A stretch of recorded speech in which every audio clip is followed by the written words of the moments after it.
तुमचं बाबा आले? नाही आले आई.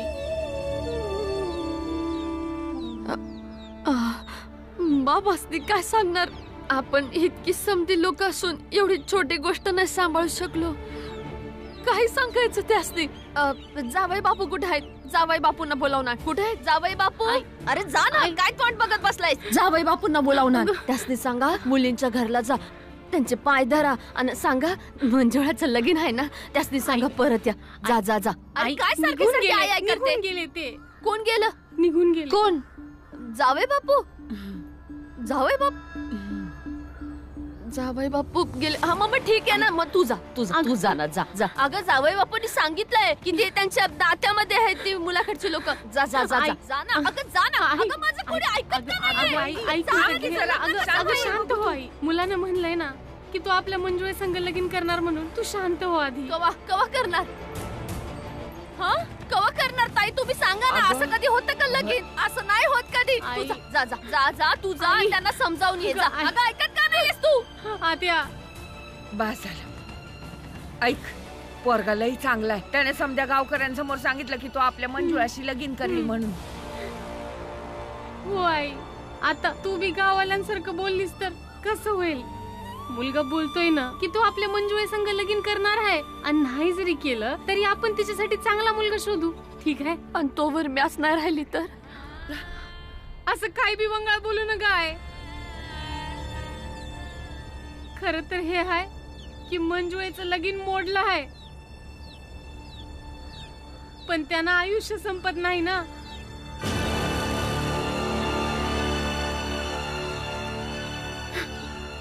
खरं तर हे हाय, माझ्याशिवाय या घरात कोणाला बी वाटत नव्हतं की मंजुळाचं लगीन व्हायला हवं. जास्त करून माझी तिन्ही पोरं.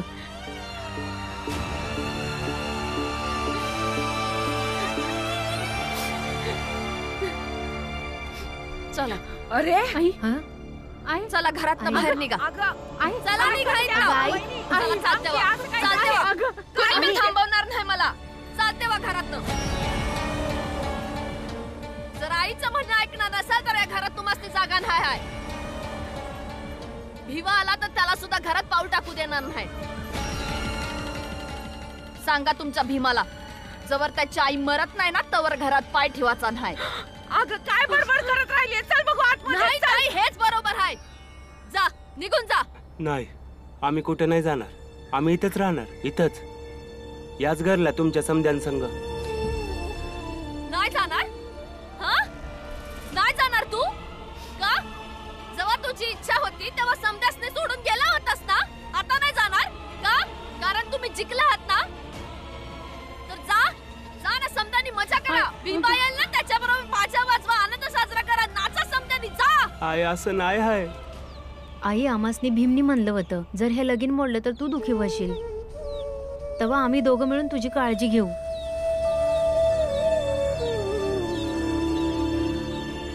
आणि भीमाला काय वाटतं? हा जगात फकस्त बस तोच आहे जो समदा विचार करतो, समजतो, समजा माहित आहे. तर सांगा त्या भीमाला जाऊन, मला गरज नाही कोणाची. आई, आई, वहिनी. आई आई, आई आई, आई दारू. आई, दारू. आई दारू. आई दारू. आई दारू. आई दारू करना. आई दारू कर. आई दारू करना. आई, दारू करना. आई दारू करना. आई दारू कर. भीमाचं बाबा पोरीच्या लग्नापायी लवकर येत असतील, पण इकडं तर समद संपलंय.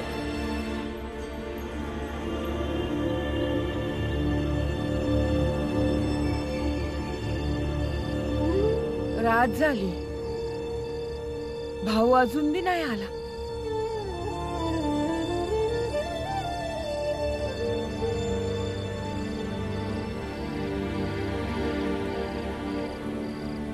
त्याला तरी हे बी माहित नाही की मंजुळाचं लगीन मोडलं.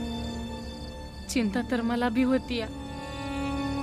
आता पत्र बाबांनी यायला पाहिजे होतं.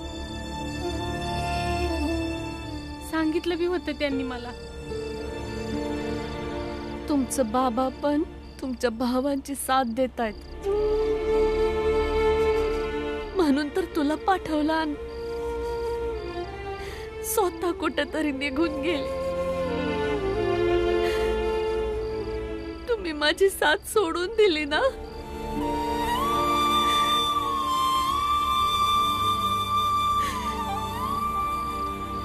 या घरात कोणाला बी वाटत नव्हतं की मंजुळाचं लगीन व्हायला हवं, फक्त मला वाटायचं.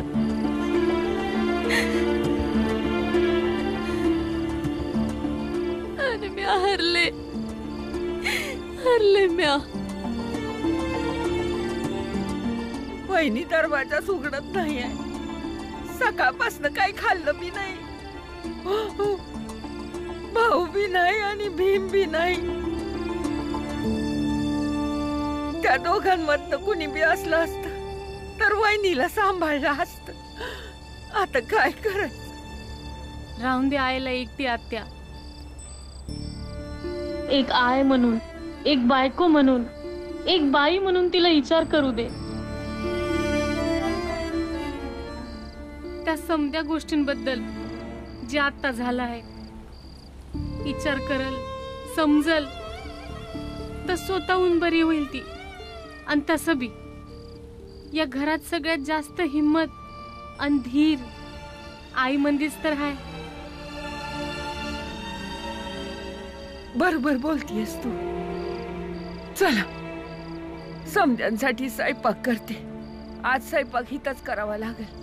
राहू दे गा आत्या, जेवण नाही जाणार. आनंद बाळा. नाही आत्या, राहू दे. मी बी नाही खाणार आत्या. नाही आत्या, चल जेवण बनवूया. मी आईला भरवीन आणि तू बी थोडं खाऊन घे. आणि आत्या, भीमराव आणि बाबा दोघं खूप समजदार आहेत. ते दोघं जिथं बी असतील तिथं आपली काळजी करत असतील. लवकर येतील ते. माझी बाई कधी. चल ये करूया स्वयंपाक.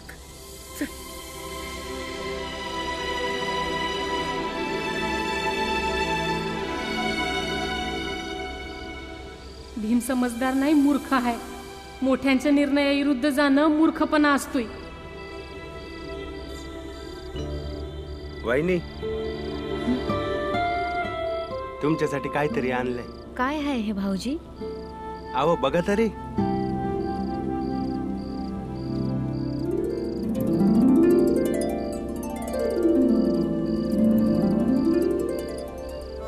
वहिनी, हे तुमच्यासाठी.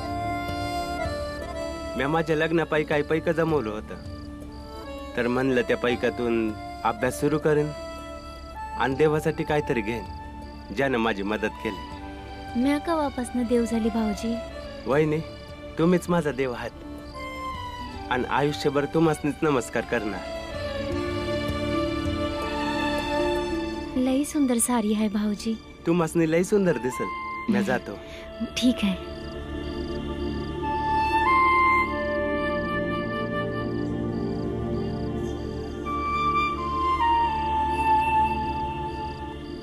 आई, आई, आई दरवाजा उघड ना. आई, यात माझी काय चूक आहे? काय केलं म्या?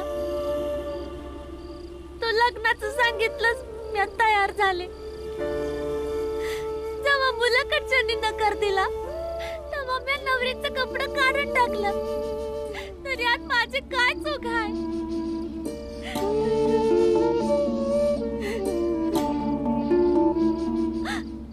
दरवाजा उघड ना. आई, आई, आई काहीतरी बोल ना.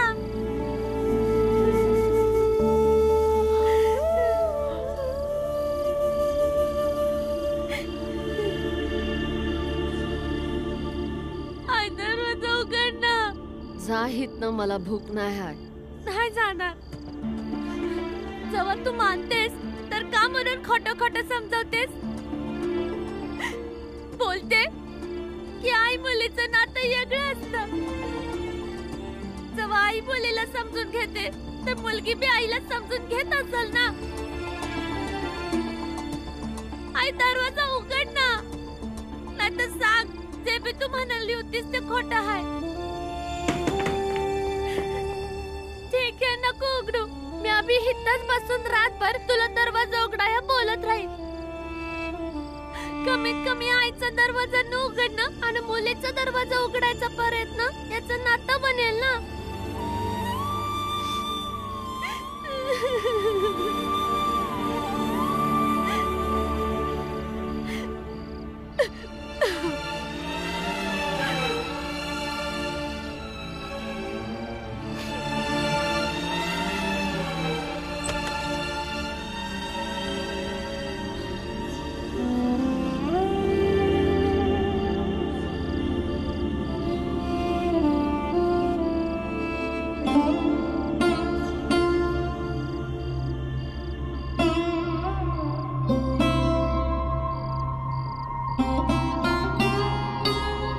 मला तर काय बी समजत नाही.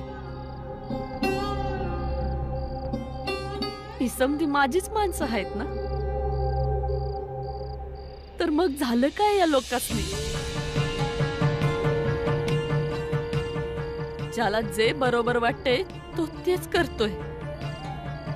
भीमाच्या मनात आलं, गेला घर सोडून तो. आनंद बाळा स्वतःच्या मनाचे मालक. तुमच्या बाबासनी वाटलं भीमाला शोधायला जातो, गेले निघून कोणाला न सांगता. तुमच्या बाबांना ठाव नव्हतं ना की लगीन नाही होणार, तर मग तुमचे बाबा का नाही आले अजून? बोला, कोणीतरी बोला.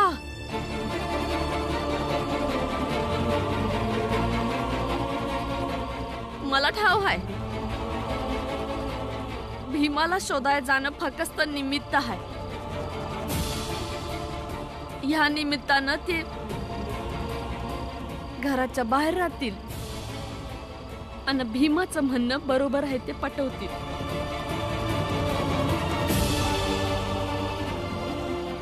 लग्नाला नाही राहिले तर लग्नाच्या विरोधात मोजलं जातील ना.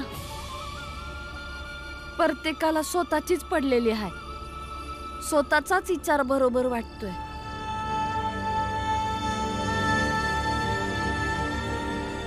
माझी काळजी कोणाला तरी आहे?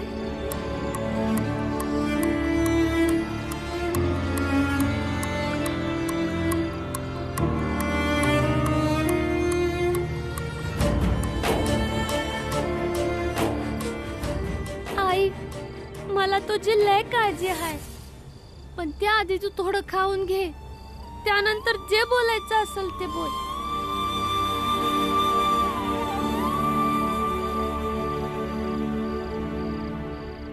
वैदी, थोडं खाऊन घे ना. कोणी बी काय बी खाल्लेलं नाही. तू खाशील तर समधी खातील ग. मंजुळा, आईला बरं. गंगा, एक काम कर, आनंदाने बाळाला बी वाढून घे. हा, चल समध्याने जेवून घेऊया. बरं.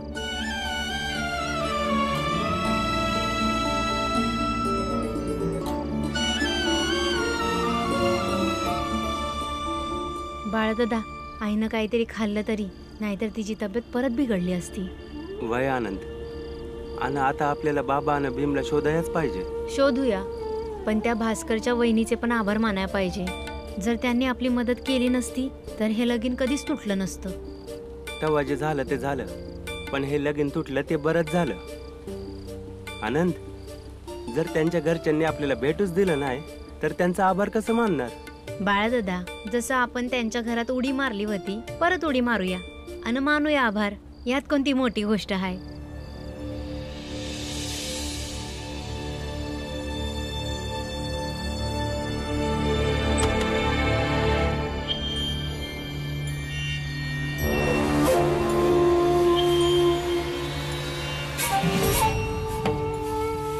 साडी तर लई झाक आहे.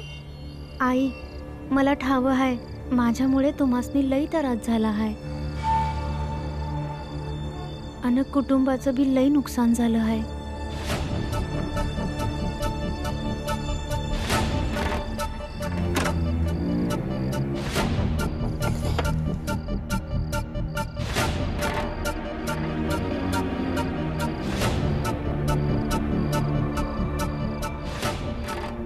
आता ह्या नुकसानाची भरपाई तू करशील.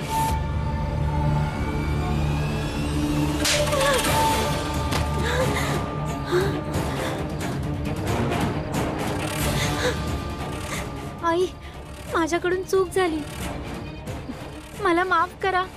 बाबा, बाबा मला माफ करा. कुटुंबाची अब्रू मातीत मिळवलीस. माझ्याकडून मला चूक झाली आई. शिकवणारी, मोठी आली आई. इंग्रजी बोलणारी. हं?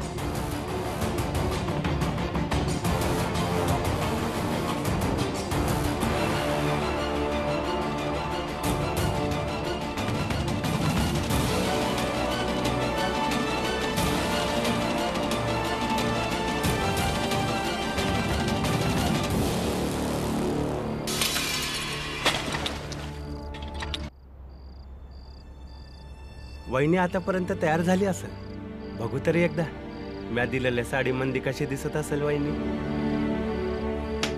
वहिनी, वहिनी, वहिनी,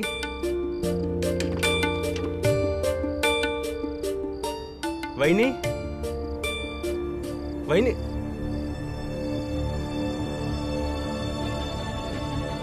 वहिनी,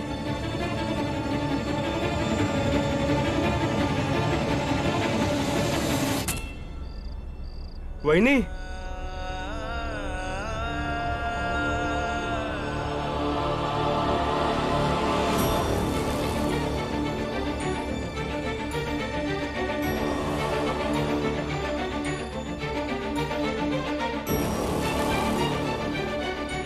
वहिनी, वहिनी, वहिनी, दादा. अरे काहीच कामाची नव्हती ती. अजून पोरी बघू आपण, त्यातली चांगली शोधून आणू. काळजी करू नको.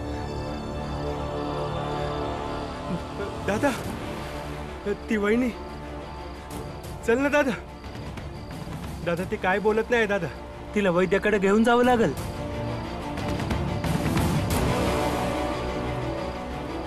आई बाबा, ती काहीच बोलत नाही आहे, माहित नाही काय झालं तिला. दादा चल ना, दादा चल ना दादा. मेली आहे ती.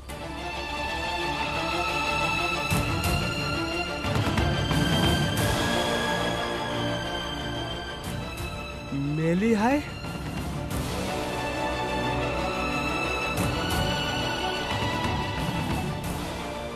मेली आहे, पण कसं? बाबा, यो दादा काय बोलतोय? बरोबर बोलतो आहे. ती त्याच लायकीची होती. तू जाऊन झोप आता, सकाळी अंतिम संस्कार करू. चला.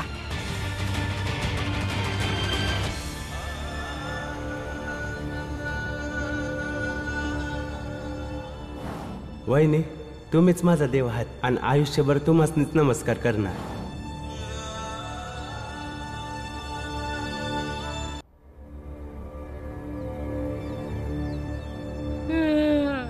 काय झालं देवा?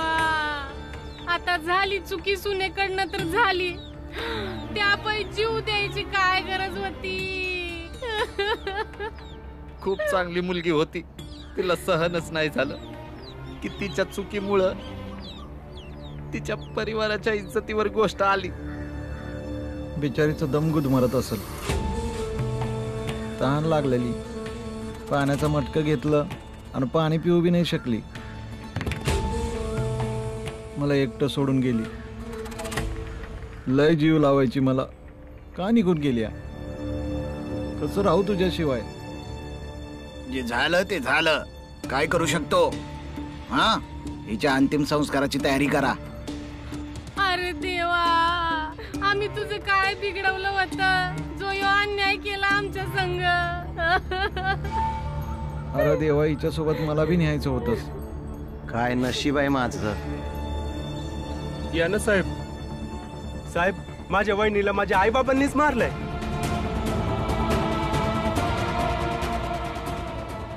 हे काय बोलायलास भास्कर तू? आम्ही का म्हणून मारू आमच्या सुनाला? तिच्या जाण्यानं सगळ्यात जास्त दुःख आमासनी झालंय.